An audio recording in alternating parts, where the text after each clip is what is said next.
L'odeur de l'alcool et de la désinfection me remplissait les narines alors que je traversais les couloirs de l'hôpital. Un lieu qui devrait être synonyme de soins et d'accueil, mais qui, à ce moment-là, est devenu un labyrinthe de froideur et d'inhumanité. À chaque pas que je faisais, mon anxiété augmentait. Je savais que quelque chose n'allait pas avec mon corps, la douleur irradiante de ma poitrine me laissait dans un état d'alerte constant. Mes mains transpiraient et mon cœur battait à tout rompre, comme s'il voulait s'échapper de mon corps. En arrivant à la réception, j'ai trouvé un homme à l'air impassible, plongé dans son ordinateur. Il a à peine levé les yeux lorsque je me suis approchée, et cela m'a frappé comme un coup de poing dans le ventre. J'espérais trouver quelqu'un prêt à m'aider, mais son expression était plus une barrière qu'une invitation à l'aide. « Bonjour, commençai-je en essayant de contrôler le tremblement de ma voix. Je suis ici parce que je ne me sens pas bien. J'ai de fortes douleurs à la poitrine. » Il m'a finalement regardé, mais son regard était froid et distant. « Êtes-vous déjà enregistré ?» a-t-il demandé, sans aucune empathie. « Non, je ne savais pas que j'en avais besoin. Je souffre beaucoup. » Ensuite, remplissez ce formulaire et attendez. Il m'a poussé un presse-papier, revenant immédiatement se concentrer sur l'écran de l'ordinateur. J'ai senti une vague de désespoir m'envahir. Ce qui aurait dû être une simple demande d'aide s'est transformé en un marathon bureaucratique. Le temps semblait s'écouler alors que j'essayais de combler les vides, mais la douleur rendait tout plus difficile. J'étais sur le point d'abandonner quand j'entendis une voix familière. « Adèle !» C'était l'infirmière qui m'avait vue lors d'une précédente consultation. Son sourire était accueillant, un rayon de soleil partant nuageux. « Ce qui s'est passé ? Est-ce que tu vas bien ? » Non, je ne le suis pas, la voix s'est brisée et les larmes sont montées dans mes yeux. J'ai mal à la poitrine et je n'arrive pas à respirer correctement. L'infirmière regarda le réceptionniste, qui se contenta de secouer la tête, visiblement indifférent. « Je t'emmène voir, ne t'inquiète pas », elle m'a guidé vers un couloir, mais quand j'ai regardé en arrière, j'ai vu la réceptionniste toujours en train de taper, sans aucun signe d'inquiétude. L'infirmière m'a conduit dans une salle d'attente, où d'autres personnes attendaient également. L'environnement était oppressant, le murmure des conversations et le bruit des équipements médicaux ont créé une scène angoissante. À chaque seconde qui passait, je sentais la douleur dans ma poitrine augmenter, comme si quelque chose se resserrait autour de mon cœur. Au bout de quelques minutes, une porte s'ouvrit et un homme en blouse blanche apparut. Il s'agissait du docteur Laurent, un médecin renommé, connu pour son expertise, apparemment, son arrogance. Il avait un air confiant mais distant à la fois. Quand il m'a vu, ses yeux se sont rétrécis et j'ai senti un frisson parcourir ma colonne vertébrale. « Que avons-nous ici ?» a-t-il demandé, mais son ton était celui de quelqu'un qui ne s'attendait pas à un problème sérieux. « J'ai mal à la poitrine, docteur Laurent. » dis-je en essayant de garder ma voix ferme. « J'ai l'impression de ne pas pouvoir respirer correctement. » Il a regardé un presse-papier, sans m'accorder l'attention dont j'avais tant besoin. « Cela ne semble pas urgent. » Ces mots me tombèrent dessus comme un seau d'eau froide. J'étais là, vulnérable, et il a tout simplement ignoré ma douleur. « Mais, docteur Laurent, j'ai réessayé, mais j'ai été interrompu. Adèle, tu dois comprendre qu'il y a des priorités ici. » Son ton était autoritaire et j'ai senti mon monde s'effondrer. « Si ta vie n'est pas en danger, je ne peux pas t'aider maintenant. » Ces paroles ont résonné dans mon esprit et une vague d'humiliation m'a submergée.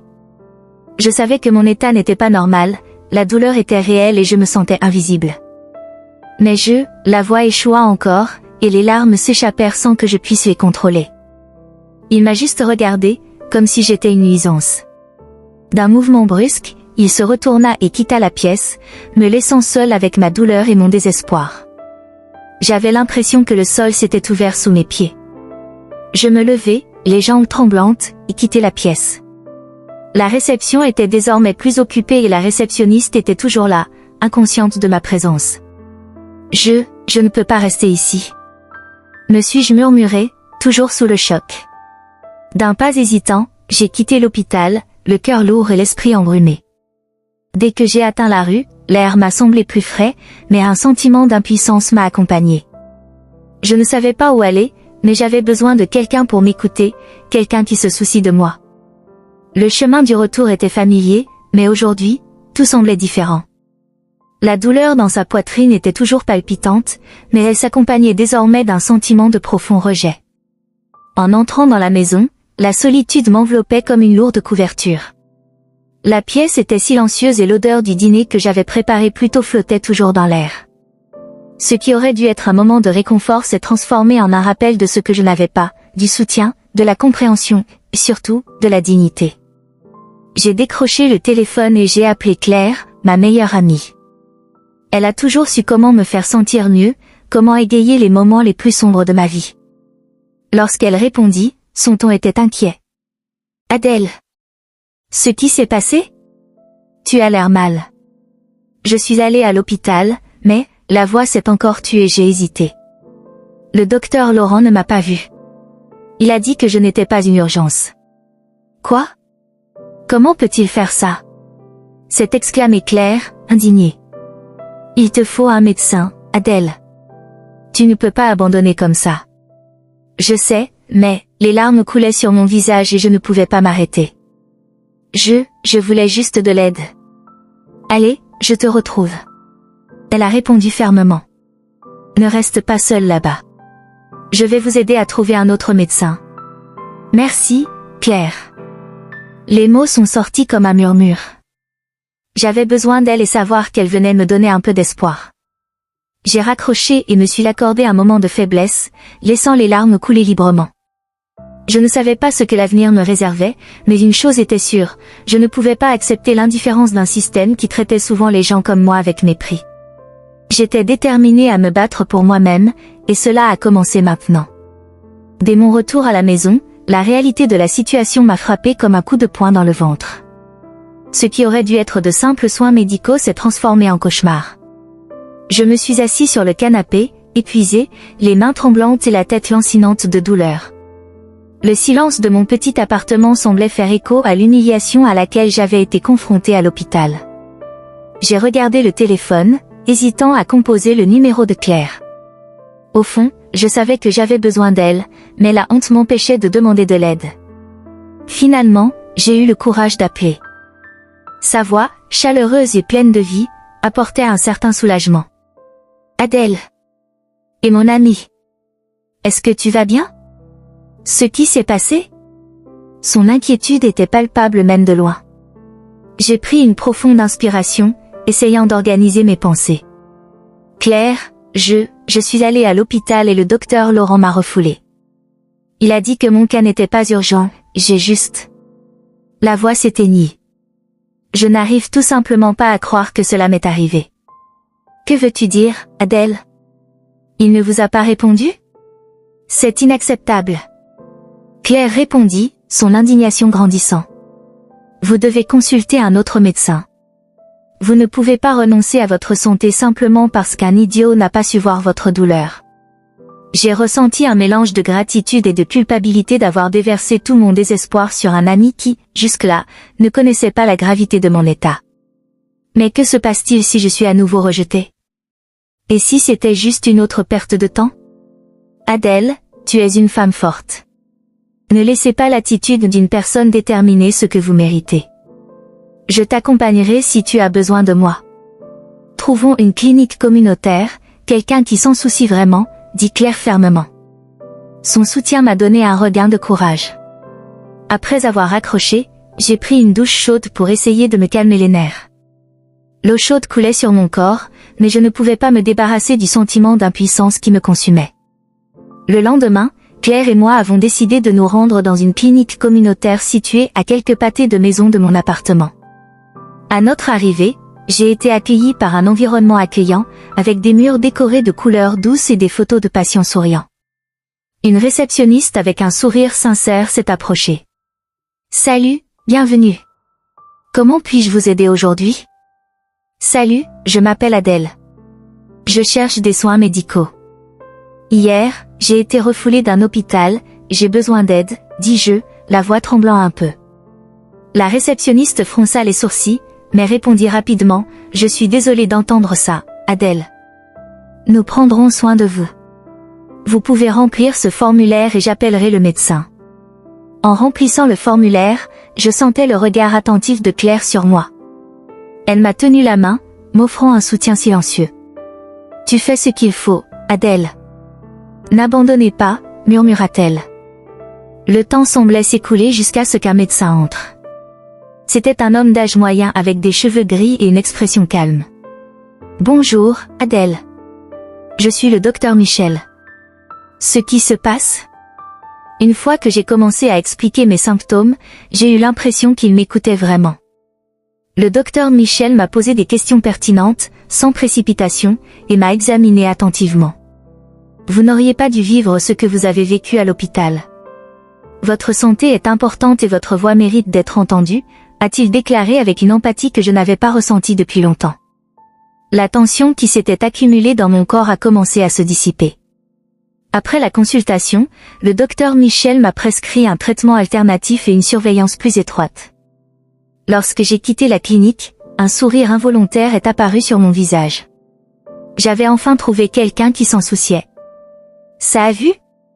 Je savais que tu pouvais le faire, s'est exclamé Claire en me serrant dans ses bras.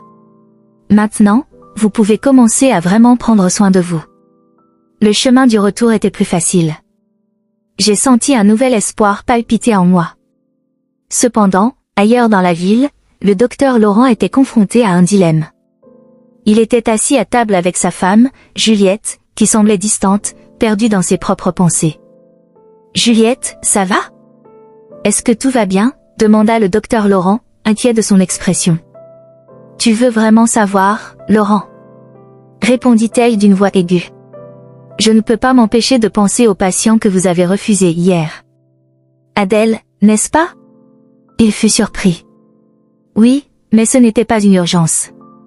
Je ne pouvais rien faire pour elle. »« Comment peux-tu dire ça? Vous l'avez simplement ignorée. Elle en avait besoin. N'as-tu pas réalisé la douleur qu'elle ressentait ?» Juliette était visiblement en colère. « Vous êtes médecin. Votre obligation est d'aider les gens, peu importe qui ils sont ou d'où ils viennent. J'avais mes raisons. Le système est compliqué, Juliette, dit-il sur la défensive. Nous ne pouvons pas sauver tout le monde. Parfois, nous devons établir des priorités. Donner la priorité? Vous vous autorisez à faire partie d'un système qui échoue. Et qu'allez-vous faire lorsque vous découvrirez que cette femme était aux prises avec quelque chose de grave? Et si elle ne revient pas? Et si vous vous trompez? La tension entre eux était palpable. Le docteur Laurent regarda sa femme et remarqua la frustration qu'elle ressentait. Il ne voulait pas qu'elle perde confiance en lui, mais la vérité était que lui-même commençait à remettre en question ses décisions. « Je ne veux pas que tu me vois comme ça, Juliette. Je suis un bon médecin. Je l'ai toujours été », a-t-il tenté de se défendre, mais le doute a commencé à ronger sa confiance. Juliette soupira, se sentant déchirée. « Laurent, je veux croire que tu le es. Mais il ne faut pas oublier que tout le monde mérite sa chance. Peu importe qui ils sont. » Pendant ce temps, je suis rentrée à la maison, réfléchissant encore à la journée. Le traitement à la clinique communautaire était un nouveau départ, une chance de me reconstruire. Mais les paroles de Claire résonnaient dans mon esprit. Je ne pouvais pas laisser le rejet d'un médecin définir ma valeur. Il était temps de me battre, pas seulement pour moi, mais pour tous ceux qui sont confrontés à la discrimination en matière de soins de santé. J'ai décidé que dès que j'irai mieux, je partagerai mon histoire. Beaucoup de femmes comme moi avaient besoin d'une voix. Avec un nouvel objectif brûlant en moi, j'ai fermé les yeux et j'ai imaginé un avenir où je pourrais être un défenseur, où personne d'autre ne vivrait ce que j'ai vécu. Cette transformation me donnerait de la force et j'étais prête à me battre pour la justice, pas seulement pour moi-même, mais pour toutes les femmes qui se sont senties invisibles. Mon expérience à la clinique communautaire a été une bouffée d'air frais. L'atmosphère était accueillante, avec des couleurs chaudes sur les murs et un doux parfum d'herbe. Le réceptionniste, un homme plus âgé aux cheveux gris et au sourire aimable, m'a accueilli chaleureusement, comme si j'étais un ami de longue date. Je n'avais pas l'habitude d'être accueilli ainsi, surtout dans un endroit censé promouvoir la santé. « Bonjour, jeune femme. Qu'est-ce qui vous amène ici aujourd'hui ?» a-t-il demandé en me conduisant dans une salle d'attente. Je me sens vraiment mal. La voix était tremblante et j'ai essayé de retenir mes larmes. Je suis allée à l'hôpital, mais je n'ai pas été soignée. Ne t'inquiète pas, Tu es entre de bonnes mains ici. Nous prendrons soin de vous. Sa voix était réconfortante et je me suis laissé emporter par l'espoir qu'il me transmettait. Pendant que j'attendais, je me remémorais la scène horrible qui s'était produite à l'hôpital. Le rejet du docteur Laurent faisait toujours mal, comme une plaie ouverte qui ne guérirait pas. Je savais que le racisme existait, mais le vivre de cette manière m'a laissé sans voix. Comment un médecin, quelqu'un qui devrait se soucier de la vie, peut-il être aussi insensible? Son image, avec son regard désintéressé, me hantait. Adèle? La voix m'a sorti de mes pensées. C'était une femme aux cheveux bouclés et à la peau claire, qui semblait avoir une trentaine d'années. Elle m'a regardé avec une expression d'empathie. Je suis le docteur Émilie. Parlons un peu avant de commencer le traitement. Je suis entrée dans sa chambre, décorée de peintures sur la nature et de livres sur la santé mentale. Je me suis assis dans le fauteuil moelleux et je me suis vite sentie un peu plus à l'aise. Le docteur Émilie a commencé à me poser des questions simples, mais j'ai vite réalisé que ses intentions étaient plus profondes. Comment te sens-tu émotionnellement, Adèle? A-t-elle demandé en me regardant attentivement dans les yeux. Je me sens perdue. La réponse est venue presque automatiquement. Je suis allée à l'hôpital parce que je n'allais pas bien, mais on m'a ignorée. Cela m'a laissé tellement impuissant. Comme si ma vie n'avait pas d'importance. C'est compréhensible. La discrimination peut avoir un impact profond sur nous, non seulement physiquement mais aussi émotionnellement. Souhaitez-vous partager davantage sur cette expérience? Sa voix était douce, comme si elle m'invitait à ouvrir mon cœur. J'ai hésité, mais la sincérité de son regard m'a encouragée. Avec un petit effort, j'ai commencé à raconter ce qui s'était passé à l'hôpital. Chaque mot qui sortait de mes lèvres était accompagné d'un poids croissant de douleur et de colère. Je me sentais rabaissée, comme si ma souffrance n'avait pas d'importance. Et pour aggraver les choses, je savais que la seule raison pour laquelle cela s'était produit était ma couleur. L'indignation a grandi en moi et les larmes ont commencé à couler sur mon visage. Le docteur Émilie m'a proposé un mouchoir. C'est très courageux de ta part de parler de ça, Adèle. Il est important de reconnaître et de valider vos émotions. Tu n'es pas seule. Je ne sais pas si je peux traverser ça seule. Chaque jour est un combat. J'étais à un point de rupture et son soutien me semblait comme un refuge. Travaillons ensemble, étape par étape. Vous méritez d'être entendu et traité avec dignité.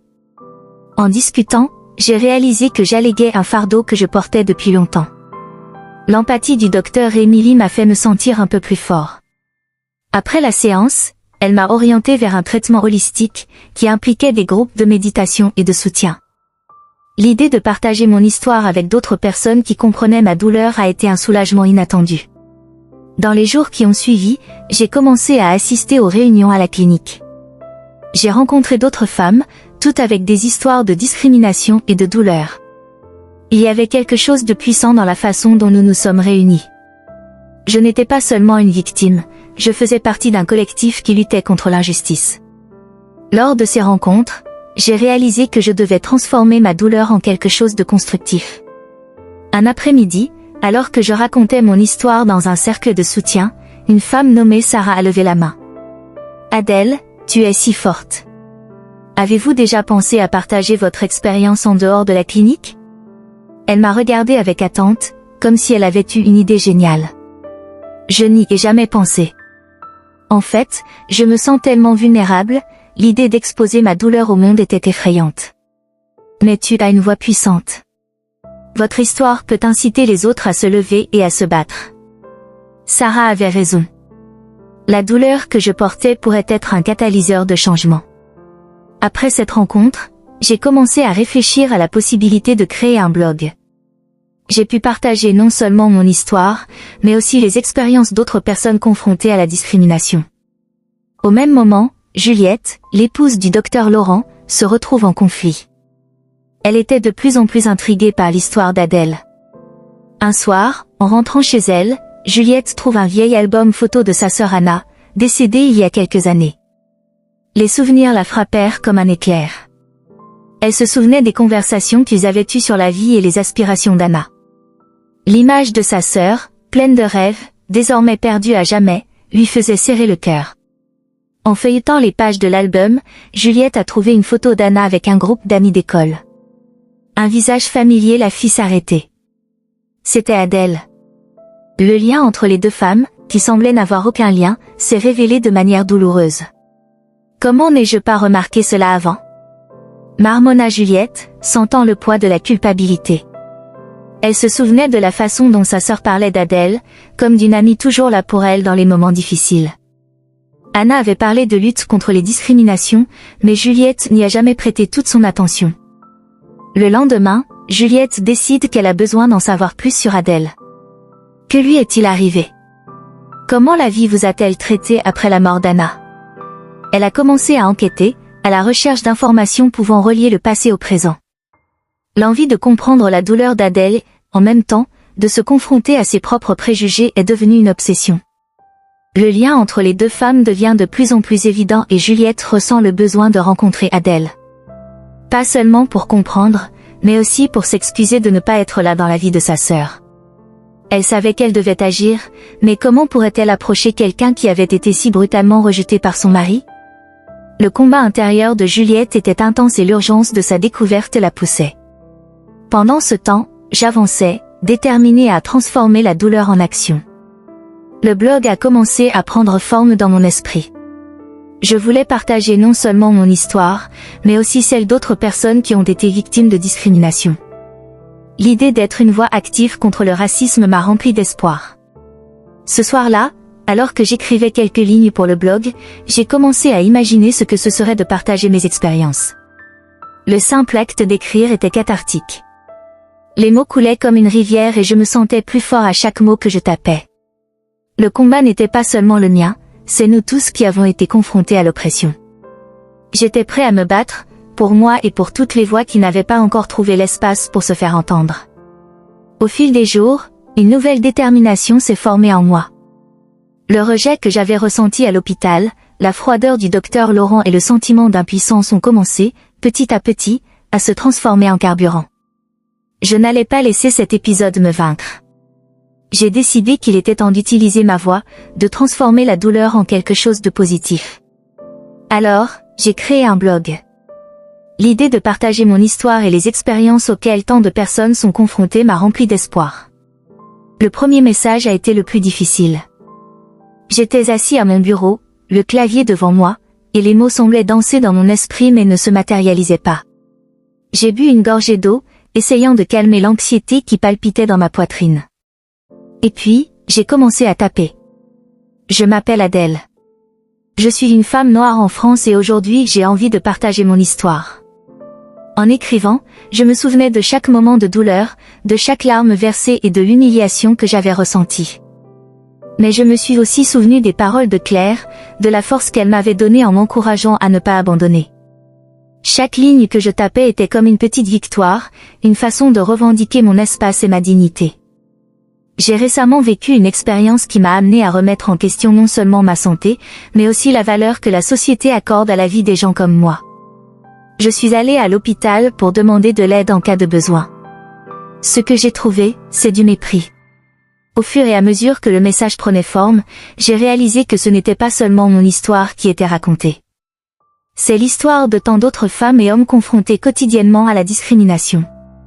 Quand j'ai fini le texte, une vague de soulagement m'a submergée. J'avais mis sur papier non seulement ma douleur, mais aussi l'espoir que d'autres se sentiraient encouragés à s'exprimer. Le lendemain, j'ai publié le post et partagé le lien sur mes réseaux sociaux. Je ne savais pas à quoi m'attendre, mais j'ai réalisé que quelque chose avait changé en moi. À chaque notification que je recevais, mon cœur accélérait. Les commentaires ont commencé à affluer, certains venant d'amis, d'autres d'étrangers qui s'identifiaient à mon histoire. J'ai vécu quelque chose de similaire, Adèle. Merci pour ce partage. C'est triste de voir que cela continue à se produire. Nous avons besoin de plus de voix comme la vôtre. Je vais partager cela avec ma communauté. Les messages de soutien s'accumulaient et je me sentais de plus en plus forte. Mon blog a commencé à gagner en visibilité, et ce qui était autrefois une plateforme réservée à l'épanouissement est devenu un espace de dialogue et d'autonomisation. Je créais une communauté, un endroit où nous pourrions tous nous rassembler et lutter contre la discrimination. Entre-temps, À l'hôpital, les répercussions de mon blog sont parvenues au docteur Laurent. Je savais qu'il ne pouvait pas ignorer ce qui se passait. Les médias ont commencé à poser des questions et les réseaux sociaux étaient animés de débats sur le racisme et la discrimination dans le domaine des soins médicaux. Lui, qui semblait autrefois si assuré de sa position de pouvoir, se trouve désormais confronté au poids de ses choix. Un matin, Claire m'a appelé, excitée. « Adèle, tu n'en croiras pas ce qui se passe. Ton blog est évoqué dans plusieurs journaux. On parle de ton histoire à la télévision. » Mon cœur s'emballa. Vraiment? C'est incroyable. Mais qu'en est-il du docteur Laurent? Il doit ressentir de la pression. Absolument. Il ne peut pas se cacher éternellement. Il est temps de l'affronter. Et c'est exactement ce que j'ai commencé à faire. Il n'y avait plus de place pour le silence.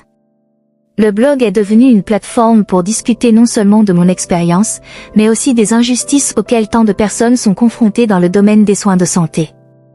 J'ai commencé à recevoir des invitations à participer à des tables rondes et à des débats sur le sujet. Ce qui était autrefois un espace d'aération est désormais devenu un mouvement. Lors d'une des réunions, j'ai rencontré d'autres militants qui luttaient contre la discrimination. Une femme nommée Fatou, à l'énergie contagieuse, s'est approchée de moi. Adèle, tu es une source d'inspiration. Ce que tu as fait en partageant ton histoire est courageux. Nous avons besoin de plus de personnes comme ça. Merci, Fatou. J'essaie juste de faire ma part, répondis-je, un sourire timide aux lèvres. Ne sous-estimez pas l'impact que vous créez. Vous donnez la parole à ceux qui n'en ont pas. À chaque nouvelle rencontre, je prenais conscience de la puissance du collectif. Être entouré de personnes qui avaient eux aussi vécu des situations similaires m'a donné de la force. Ensemble, nous tissons un réseau de soutien et de solidarité, et je savais que ce n'était que le début. Pendant ce temps, le docteur Laurent commençait à réfléchir à ses actes. Lui, qui s'était toujours senti à l'aise dans sa zone de sécurité, voyait désormais le monde différemment. Il avait lu ce que j'avais écrit et les mots commençaient à résonner dans son esprit. Il ne s'agissait plus seulement d'un cas isolé, c'était un modèle qui devait être brisé. Mais d'un autre côté, il y avait une lutte interne. Il était confronté à un dilemme, le besoin de changer, mais en même temps, la peur de l'inconnu. Un soir, alors qu'il regardait un reportage sur mon blog, le docteur Laurent s'est tourné vers sa femme, Juliette, qui était assise à côté de lui sur le canapé. « Vous avez vu ça? Les répercussions sont énormes. Les gens se mobilisent vraiment autour d'Adèle. » Juliette le regardait, ses yeux reflétant de l'inquiétude. « Laurent, tu dois réfléchir à ce que cela signifie. Ce que tu as fait était mal. Et il ne s'agit pas seulement de toi, il s'agit de toutes les vies qui ont été touchées. Vous ne pouvez pas ignorer cela. » Il soupira en passant une main dans ses cheveux.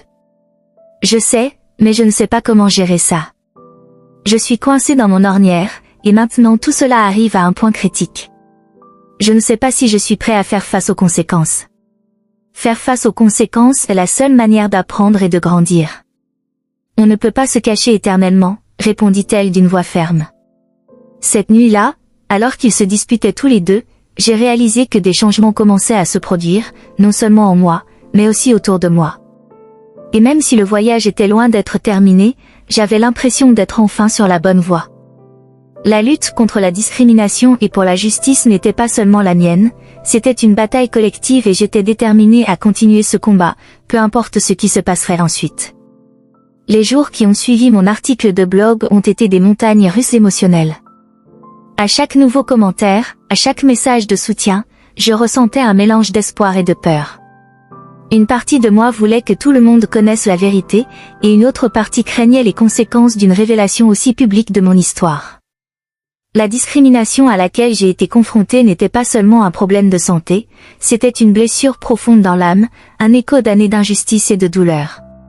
C'est par une journée ensoleillée, alors que le ciel bleu semblait contraster avec l'orage qui couvait en moi, que j'ai reçu un message inattendu. C'était de Juliette, la femme du docteur Laurent. Elle voulait me rencontrer. Mon cœur s'est emballé en lisant tes mots.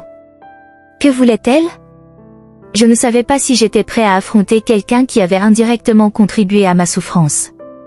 Finalement, j'ai décidé que j'avais besoin d'entendre ce qu'elle avait à dire. J'ai organisé le rendez-vous dans un café tranquille, où le cliquetis des plats et la conversation en arrière-plan pourraient m'aider à dissiper la tension que je ressentais. Quand je suis entrée dans les lieux, j'ai vu Juliette assise à une table dans un coin, l'air lointaine, comme si elle réfléchissait à quelque chose de profond. Quand elle m'a vue, elle s'est forcée à sourire, mais il y avait une tristesse dans ses yeux qui m'a fait ressentir un mélange d'empathie et de méfiance. « Adèle », commença-t-elle d'une voix légèrement tremblante, « merci d'être venue. » « Juliette », répondis-je en m'asseyant en face d'elle. « Que voulez-vous de moi ?» Elle inspira profondément, comme si elle se préparait au combat. « J'ai lu votre blog. Et je ne peux pas m'empêcher de penser à la façon dont mon mari vous a traité. Je ne comprends pas comment il peut être si insensible. » « L'insensibilité n'est qu'une partie de ce qui s'est passé, » répondis-je, essayant de contrôler la colère qui montait en moi. Ce qu'il a fait était du pur racisme. Juliette hocha la tête, les yeux brillants de larmes retenues. « Je sais. Je sais. Et je ne peux pas croire qu'il ne l'a pas vu. Je l'aime, mais je ne peux pas ignorer ce qu'il a fait. J'ai besoin de le confronter, Adèle. J'ai besoin qu'il voie à quel point il a tort. » L'affronter ? Ai-je demandé, surpris. « Et comment comptez-vous faire cela ? Il ne vous écoutera pas. Je pense qu'il peut écouter, si tu es prêt à parler aussi. Ensemble, peut-être que nous pourrons lui montrer la gravité de ce qui s'est passé, » suggéra Juliette, la voix pleine de détermination. En entendant ces mots, une petite flamme d'espoir s'est allumée dans mon cœur. Se pourrait-il que j'ai eu la chance de faire entendre ma voix, non seulement par le docteur Laurent, mais aussi par tous ceux qui ont vécu des expériences similaires? Si je fais ça, me soutiendrez-vous? Je ne veux pas être juste un pion dans un jeu entre vous deux. Juliette se pencha en avant, les yeux fixés sur les miens. Je le promets.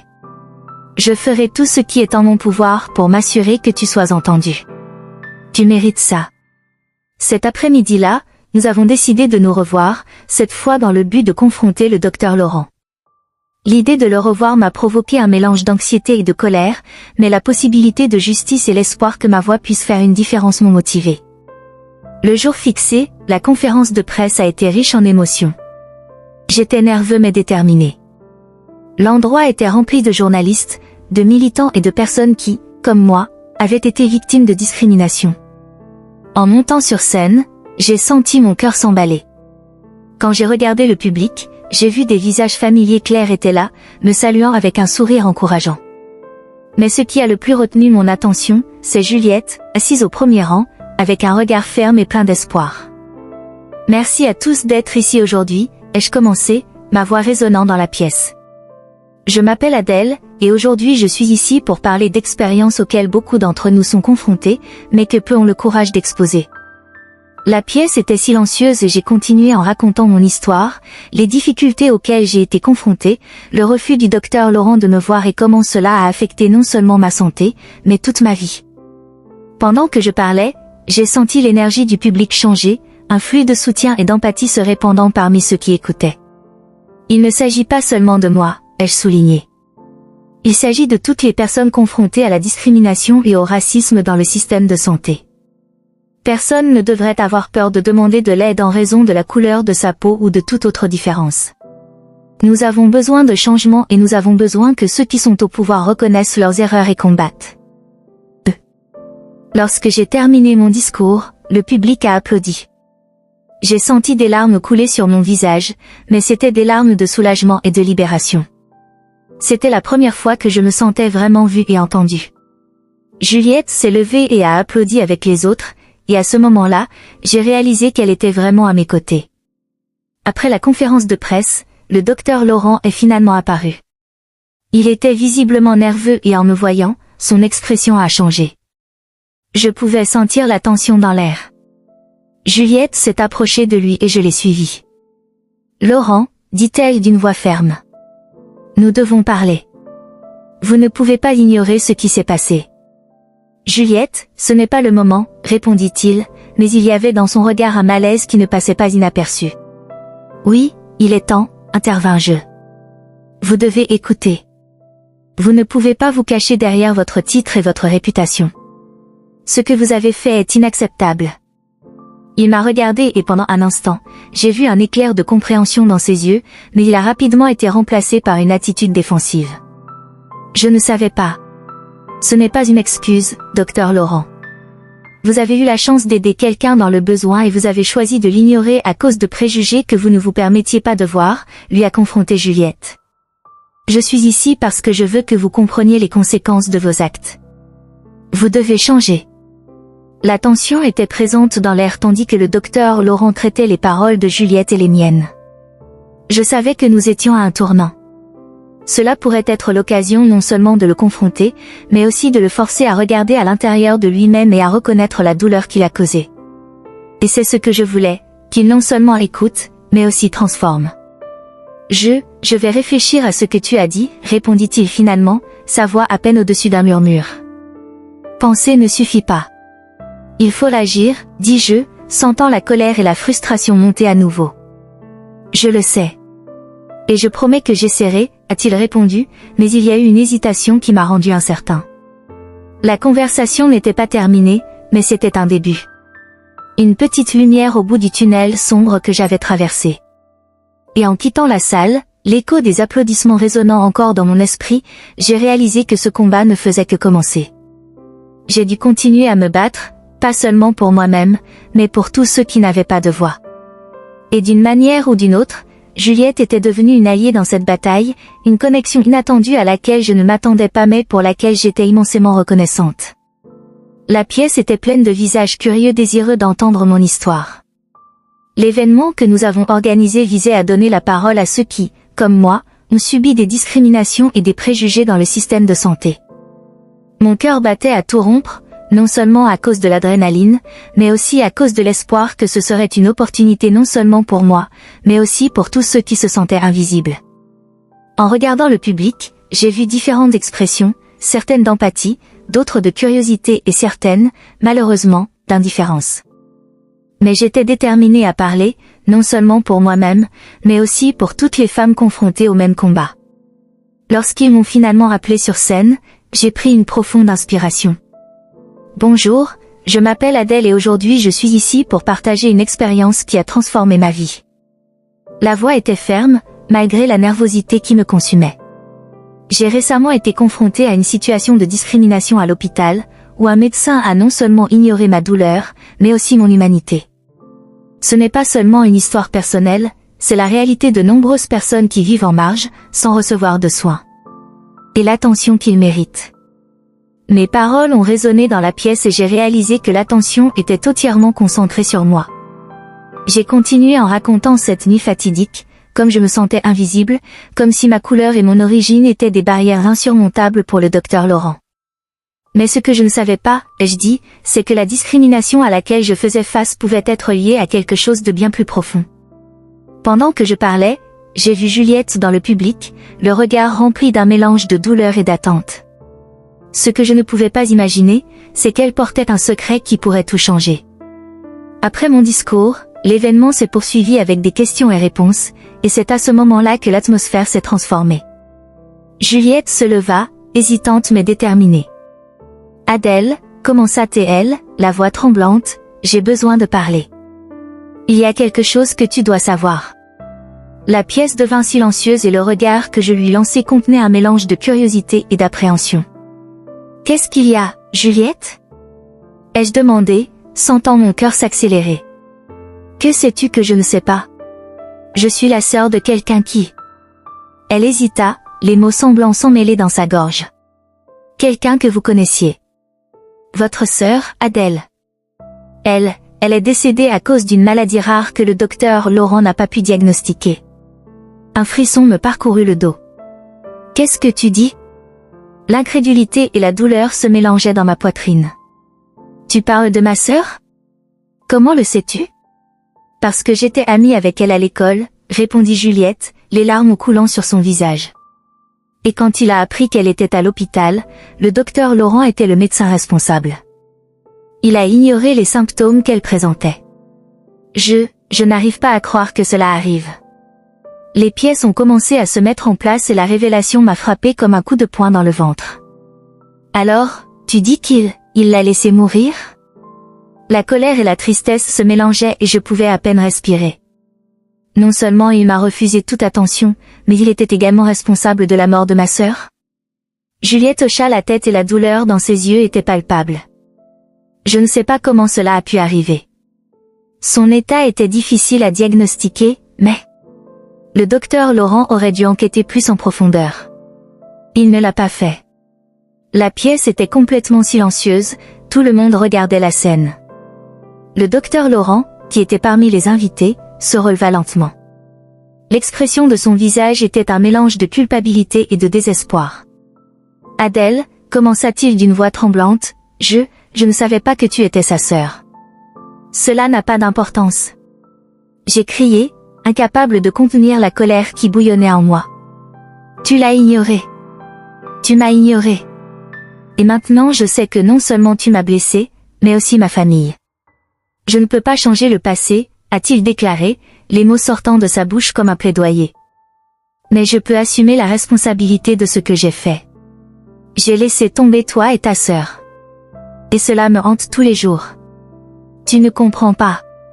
La frustration m'a consumé. Vous n'avez pas simplement échoué à voir un patient. Vous n'avez pas réussi à voir une vie. Ma sœur était une personne qui méritait d'être soignée et respectée. Je sais, répondit-il, d'une voix désormais plus calme mais pleine de douleur. Et s'il vous plaît, permettez-moi de faire quelque chose. Je suis prêt à changer, à devenir un défenseur de l'égalité et de la justice en médecine. Je veux contribuer à garantir que cela ne se reproduise plus. En entendant ces mots, quelque chose en moi s'est brisé. Une partie de moi avait envie de crier, de le condamner éternellement pour sa négligence, mais une autre partie de moi savait que le changement était possible. Pensez-vous vraiment que vous pouvez vous racheter? Ai-je demandé, la voix plus basse mais toujours pleine de suspicion. Oui, répondit-il fermement.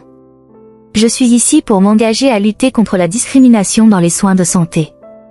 Si vous me donnez une chance, je veux faire partie de ce combat à vos côtés. Juliette me regardait, ses larmes désormais mêlées d'espoir. Adèle, c'est peut-être une opportunité. Si nous pouvons utiliser cette douleur pour créer un changement, afin que personne d'autre ne vive ce que nous avons vécu. L'idée était tentante, mais il y avait encore une partie de moi qui en doutait. Je ne sais pas si je peux vous faire confiance, docteur Laurent, dis-je, la lutte interne étant évidente dans ma voix. Mes souvenirs de ma sœur sont tout ce que j'ai. Comment puis-je savoir que tu n'échoueras plus? Je comprends votre méfiance, a-t-il répondu, et pendant un instant, j'ai vu la sincérité dans ses yeux. Mais je suis prêt à faire tout ce qu'il faut pour prouver que je suis déterminé à changer. Pas seulement pour vous, mais pour toutes les personnes qui ont souffert de discrimination et de négligence. Le silence dans la pièce était intense et je sentais le poids des attentes de chacun autour de nous. J'ai regardé Juliette, puis le docteur Laurent. Un cycle de douleur avait été révélé, et peut-être, juste peut-être, était-ce l'occasion de guérir. C'est vrai, dis-je d'une voix ferme. Mais sache que je te surveillerai. C'est mon combat, et je ne te laisserai pas en faire une autre excuse. Le docteur Laurent a hoché la tête, pour la première fois, j'ai senti que l'espoir pouvait s'épanouir au milieu de la douleur. Le chemin serait long et difficile, mais désormais, nous étions tous liés par un fil invisible d'empathie et de désir de changement. Le voyage venait juste de commencer, mais j'étais prêt à y faire face.